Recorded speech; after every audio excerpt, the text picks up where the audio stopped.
I recently visited Salt Lake City, a place where I lived for 4 years with my wife. We returned, this time with my daughter. Go see the rocks. Yay, rocks. We returned for some more adventures, some involving friends. Oh, you're lying. You're totally pregnant. It was a good time.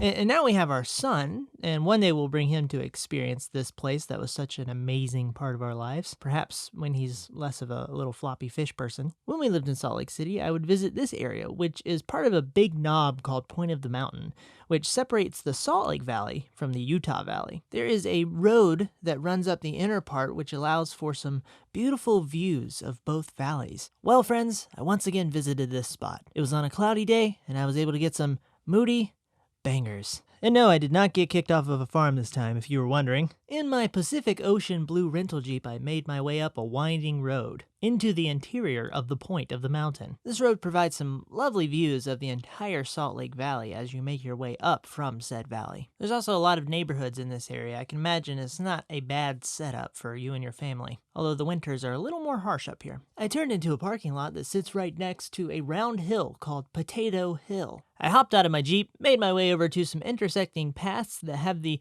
signature Utah hiking path fences on the sides. Then I made my way down a path to an overlook. From here, I started capturing various images of the Salt Lake Valley, which had a beautiful and moody cloud cover, which really added to the mood of things. For all of these photos, I used a Sony a7S Mark III, a Sony 16-35mm f4, and a Sony 70-200mm f4. Links below. Speaking of stupendous clouds, one time when I lived here, I came down to the south part of the valley and captured some storm clouds late in the evening. Exciting stuff. Anyway, I spent a lot of time aiming my camera towards Antelope Island, which is an island in the middle of the Great Salt Lake. You can see that it's a little knob of mountains. It's funny because when you're there, they don't look little, but compared to the other mountains around, they are little. Anyway, I captured this scene from various focal lengths, wide where you can see the whole valley, moving in tighter.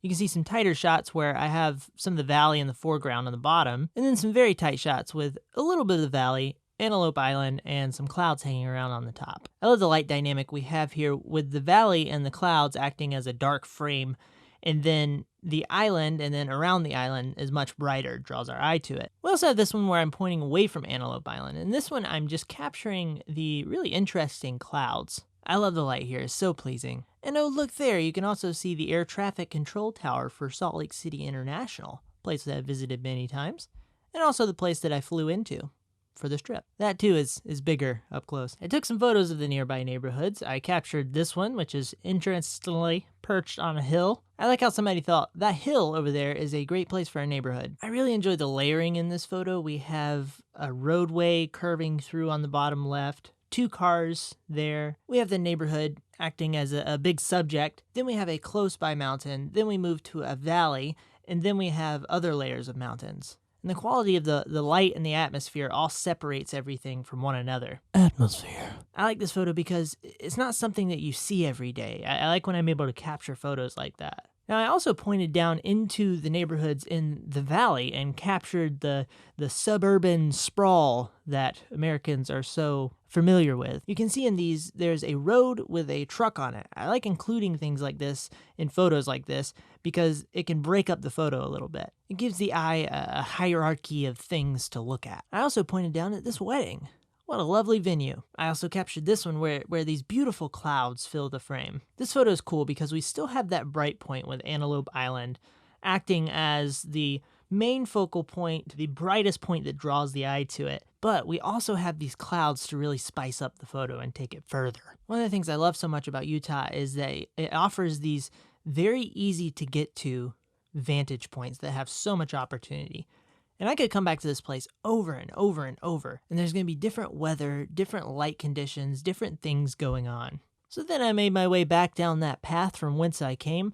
I hopped into my baby blue Jeep, and I continued up the winding road, which goes up and over the point of the mountain to the other side, which offers a view of Utah Valley. This is such a beautiful drive, and also one that will fry your brakes coming back down if you don't have a low gear. I got to the other side, pulled into a neighborhood, and parked at a park. This park offers a giant green field with a beautiful backdrop and a fence. I like that it's there. It looks nice, and it's probably good for safety. In the past, I also grabbed some shots of a girl playing soccer, and I really liked how those turned out. Now, on the other side of this fence and all around in this area are bike trails, and that's another fun thing that I've leveraged. This is once again a scene that you just don't see every day if you live in different parts of the world. Utah really is such a beautiful and unique place. It makes me happy inside. Every time I visit there, it's similar to New York City in the sense that I feel like I'm visiting a grown-up playground. So I took some photos at this park, utilizing the fence and the mountainous background. Now, one of the things I was able to do with these photos that I think is interesting is capture mountains and houses together. The roofs of the houses reflect the mountains, and I think that juxtaposition is interesting.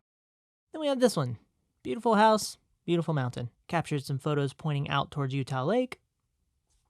And then we have this one with some beautiful clouds and a mountain with just a little bit of snow on top, which I think really makes the photo work. It acts as a focal point. If the snow wasn't there, I think the photo would just be a bit too mushy. Now, Utah Valley is just as beautiful as the Salt Lake Valley, surrounded by amazing mountains. And where the Salt Lake Valley has the Great Salt Lake, Utah Valley has Utah Lake. Which, fun fact, the deepest point of this lake is like 14 feet. It's crazy. So after all of that fun, I drove back down the broad winding road in my pickle blue Jeep, and those are the photos that I captured. One of the things that I love so much about Utah is the openness. It made my mind feel open, and I think that's a very healthy thing for all of us to have. And there are different ways to do that, of course, but I'm thankful that I got to experience the way that Utah provided that for me. And I could feel that openness from getting above the valley like we did in this video, or driving out of the, greater Salt Lake City area into the wilder parts, the other valleys that have not yet been populated with houses and things. Where's the highway, honey? I think we're going the wrong way.